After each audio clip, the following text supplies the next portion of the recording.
Welcome everyone. This is the first in a series of videos about Star Fox Adventures.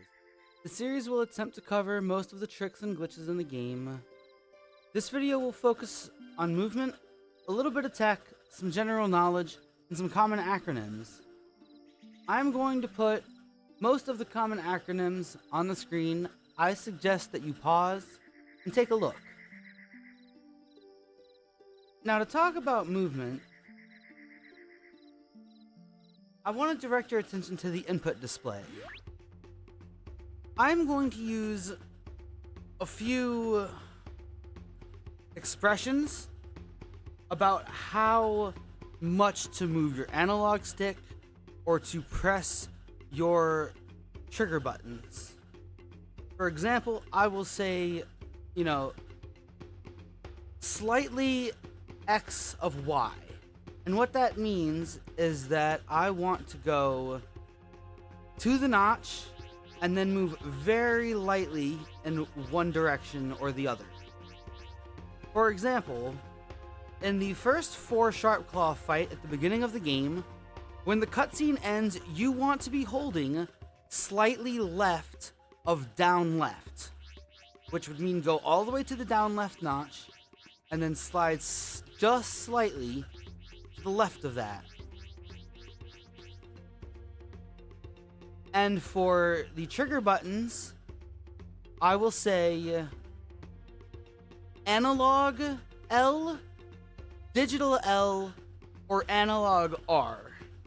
Now, digital R has no additional function in this game, so we can ignore it completely.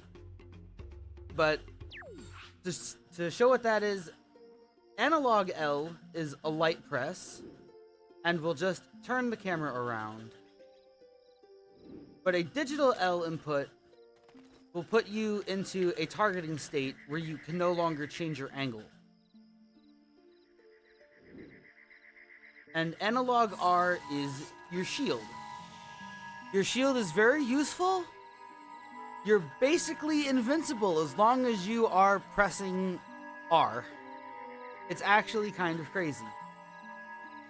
And also you can use your shield to stop. It will stop you almost immediately. It takes 2 frames for the shield to activate. Now, movement is relatively basic in this game. There are 4 options for movement. They are Fox movement, which is holding digital L, where you cannot change your angle. This is a little bit slower than just straight up walking, which regular walking is your next movement option. The third movement option is frame perfect rolling. You can roll exactly every 40 frames. You get the slightest of increases to your movement speed. Though, if you're not exactly frame perfect, it is actually slower than just walking. So a lot of people will say it's not really worth it. The only times that you should roll is if it's post cutscene and it's the first movement option that you have, or if you're rolling into a trigger where it's just a flat plane and you're just rolling into the trigger, or if you're rolling into an action trigger, like say to talk to something. And those are the best times to roll. And like I said, it's not worth it to do it as a movement tech. And the same can be said about the next movement tech, which is roll canceling. It requires multiple frame perfect inputs, about 4 inputs every second. And it is quite fast. Or it has the potential to be quite fast. But it is very hard. And to describe it, you press X to roll, and then 28 frames later, you hold analog R for precisely 2 frames, and then on the next possible frame, you're pressing X to roll again. It is very precise, and it is very hard to do it when you're not under the pressure of a run. But those are your four movement options.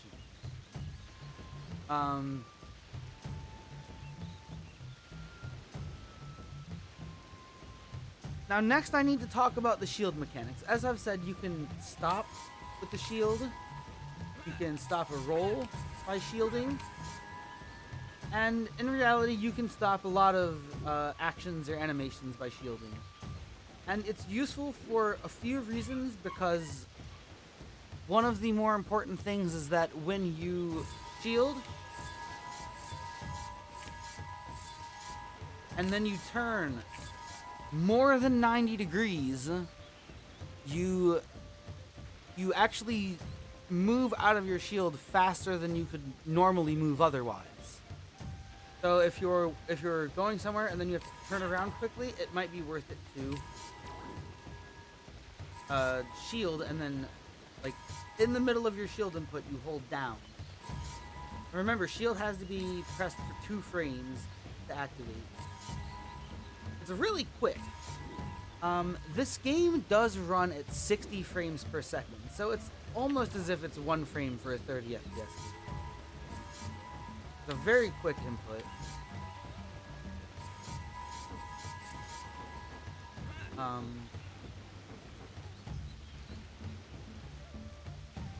So I guess that's probably about like what I can talk about for movement. The one other thing that, like I said, you can roll into a cutscene that requires you to press A, like spamming to trigger text or something like that.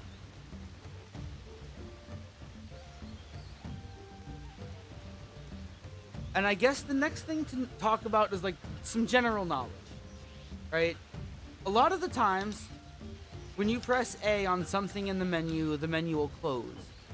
But it is very important to actually know what you can press A on and not have the menu close, as it can be useful to just, walk up to a rocket pad and just spam the A button, or walk up to a portal door and just spam the A button, or walk up to a flame command and just spam the A button, or a find command. And those are the four that make a difference, that are important. These 4 can be spammed in the menu.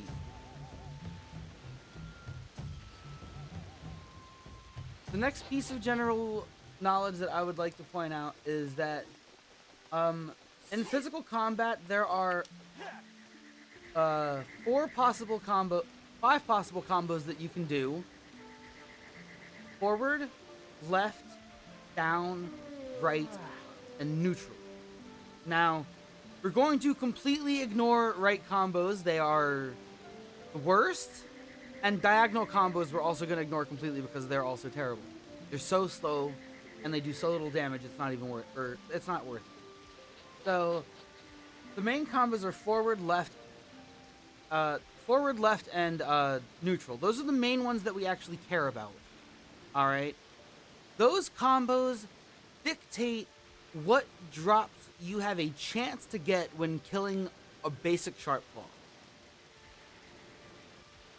Forward combos and left combos both take about the same time and both lead to a full heart, or the chance to get a full heart.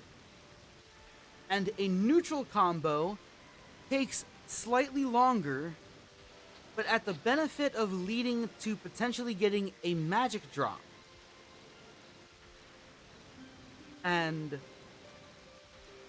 on the topic of drops, there is one other correlation between how you kill an enemy and what possible drop that you get from it, and that is Ice Blast, which also, I don't even have in this file, but also leads to the possibility of getting a magic gem drop.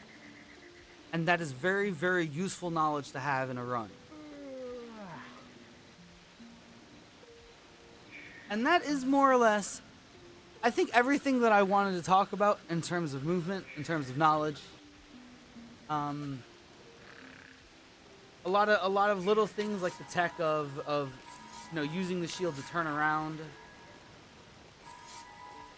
knowing that if it's your first movement option, sometimes rolling's faster. It's not always faster, and really, some people might argue that it's not worth it to even find out. But there are rare occasions where I do think it's worth it.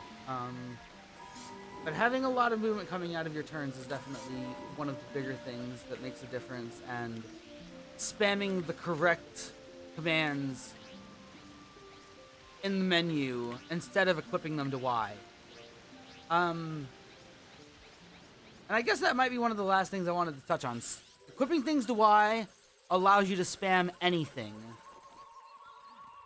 You can spam anything because it's equipped to Y. It's not tied to this, or it's not tied to closing the menu, or whatever. And that'll be a good place to stop. Next, we'll start talking about glitches and tricks. So I'll catch you next time. Peace out.